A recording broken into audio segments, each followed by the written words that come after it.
The first message seemed harmless. Your profile caught my eye. You seem like someone I'd actually want to know. Not the usual opener. Thoughtful, personal. His name was Marcus, 38, investment banker, recently divorced. One daughter. His photos showed a good-looking guy, professional, put together, gym membership, nice smile. We matched on Thursday. By Friday, we'd exchanged 40 messages. By Saturday, we'd moved to text. By Sunday, he'd called. His voice matched the photos. Confident, warm, easy to talk to. He asked about my work. I'm a forensic accountant. I trace financial fraud, money laundering, corporate embezzlement. He seemed genuinely interested, asked smart questions. That must be intense, he said. Seeing how people manipulate systems. It's fascinating, I said. The patterns are always there if you know what to look for. We talked for 2 hours that first call. Looking back now, that should have been a red flag. Incredulous. Who talks for 2 hours with a stranger from a dating app? But it didn't feel strange. It felt natural, like we'd known each other. That's the thing about good scammers. They make it feel natural. Week 2, he suggested video calls. His camera quality was poor, grainy. He apologized, said his laptop webcam was old. Another red flag I missed. But he was there, on camera. The same guy from the photos, moving, talking, real. Or so I thought. Week 3, things got more personal. Late night calls, deeper conversations.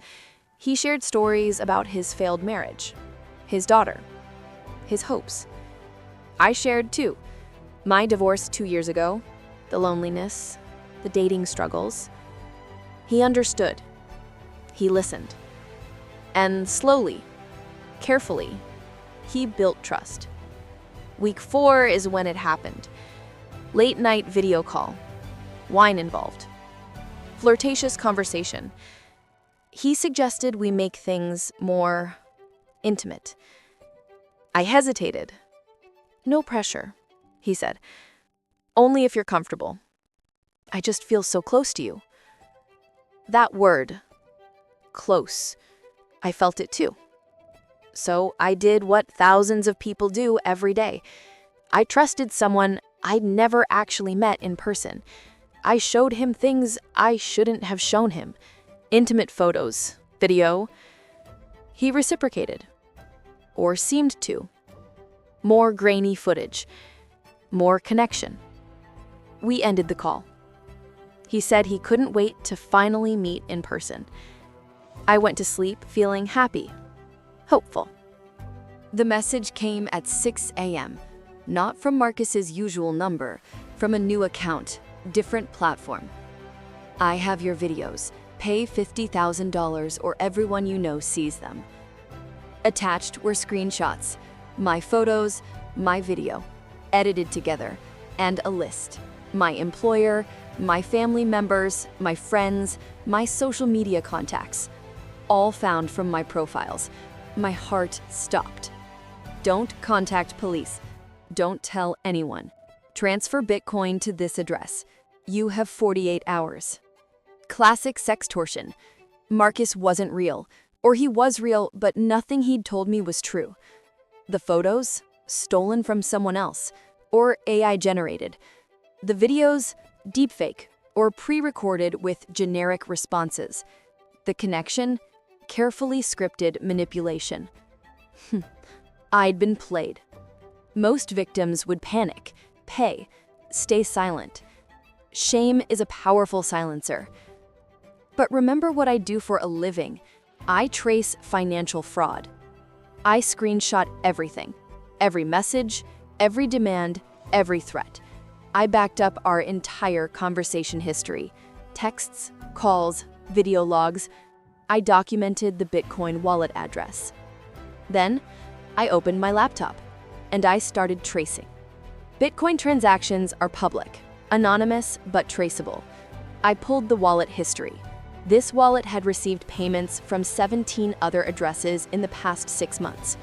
Small amounts, $2,000, $5,000, $10,000, never the full $50,000 they demanded from me. Because most victims can't afford $50,000. They pay what they can, drain their savings, borrow from family. I traced those incoming payments backward. Some came from exchanges. I noted the timestamps, exchange rates, transaction patterns. I built a spreadsheet. 17 visible victims from just this one wallet. Then I checked blockchain explorers for connected wallets. The main wallet transferred to 3 other addresses. Regular intervals, splitting the money. Layer 1, hide the source. Those 3 wallets transferred to 12 more. Layer 2, obscure the trail. Those 12 eventually consolidated into 1. Layer 3, cash out. I traced that final wallet to an exchange, a legitimate exchange that requires identity verification. Someone had to have a verified account to convert this Bitcoin to actual money. And that's where they made their mistake, because exchanges keep records. I documented everything: transaction IDs, wallet addresses, timestamps, amounts. I built a network map showing how money flowed through the operation. 17 visible victims. Probably more I couldn't trace. Total visible deposits to the main wallet over $300,000 in 6 months. This wasn't one person. This was an operation. By hour 12, I had a 40-page report. By hour 18, I'd identified patterns suggesting more wallets connected to the same operation. By hour 24, I'd found social media accounts connected to the cash out wallet. By hour 36, I contacted the FBI. The FBI Cybercrimes Division took me seriously, mostly because I showed up with documentation, not a panicked victim story, a forensic analysis. I gave them everything: conversation logs, transaction maps, wallet analyses, exchange connections. The agent looked through my report. "You did our job for us," she said. "I do this professionally," I said, "just usually for corporations." "How much did you pay them?" "Nothing. They gave me 48 hours. I spent it investigating instead." She smiled. Small smile, impressed. Most victims pay immediately, out of fear, shame. We rarely get cases with this much documentation. Can you use it? Absolutely. This connects to several open investigations. Your analysis filled gaps we couldn't bridge. The opened a formal case. I wasn't the first person to report this operation, but I was the first with comprehensive evidence. The other victims had deleted conversations, paid immediately, wanted to forget. I'd preserved everything. The FBI used my transaction maps to identify other wallets, other victims, other exchanges. They issued subpoenas. Exchanges handed over account information. They tracked IP addresses, found patterns, identified locations. The operation ran from 3 countries, coordinated, professional: romance scammers in West Africa, money launderers in Eastern Europe, cash-out operators in Southeast Asia, all connected through the blockchain. My documentation became Exhibit A. The investigation expanded. FBI contacted Interpol, international cooperation. Within 6 weeks, they'd identified the main operators. Within 8 weeks, they'd frozen accounts. Within 12 weeks, coordinated raids across multiple countries.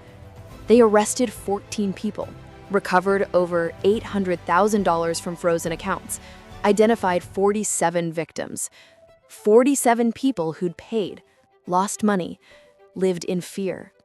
Some had paid thousands, some had paid hundreds. All had suffered. The FBI started the victim restitution process. Not everyone got full refunds. Some money was already spent, converted, gone.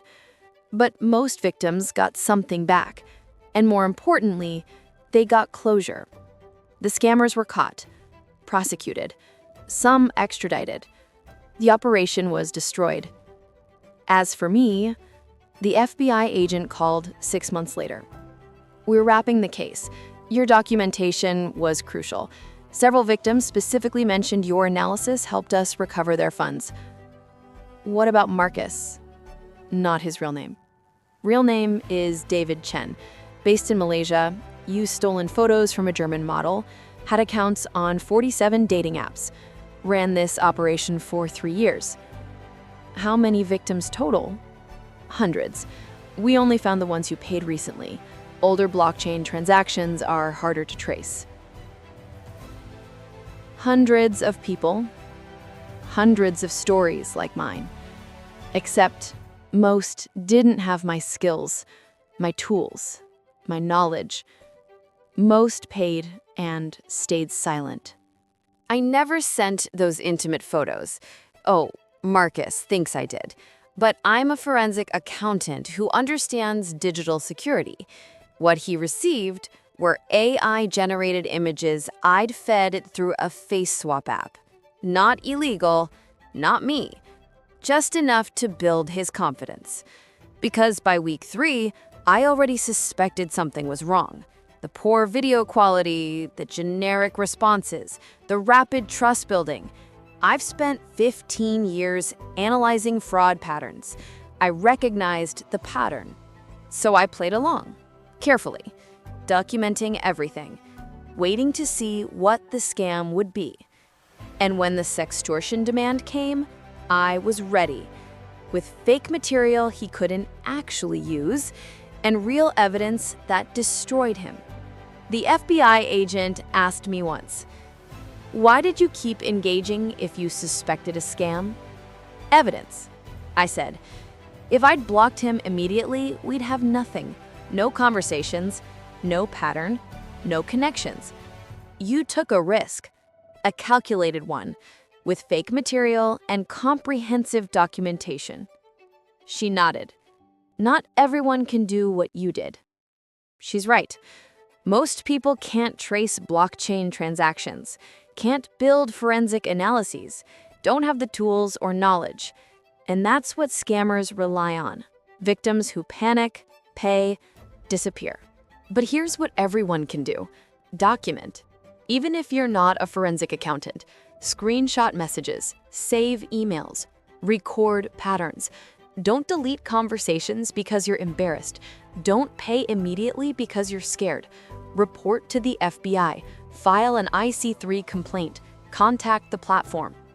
Your evidence matters. Maybe not enough to trace transactions like I did, but enough to establish patterns, enough to connect cases, enough to help investigators build bigger pictures.